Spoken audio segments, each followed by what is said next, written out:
এই আলম হাসান, তুই তো 12 ঘাটের পানিকেই অভ্যাস, যেখানে মনে চায় সেখানেই মুখ মারস। তুই আর ভালো হইলেই কত হবি। তুই তো 14 বছরের একটা মেয়েকে বাগিয়ে নিয়ে আসলি নোয়াখালী থেকে, মনে আছে? পরে আবার গাজীপুরে সাদিয়া নামের মেয়েকে বিয়ে করলি, সেই মেয়েটাকেও ছেড়ে দিলি। ফার্স্টে একটা বিয়ে করছিলে, পুলিশে চাকরি করত, তুই তাকেও ছেড়ে দিলি। এই মেয়ের জন্যই তোর চাকরিটা গেল।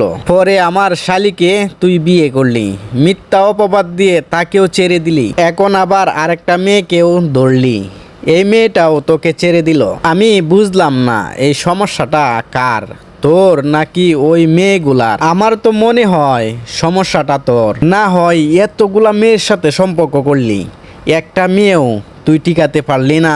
না হয় এমনই কয়েকদিন পর পর একটা করে মেয়ে বদলাস।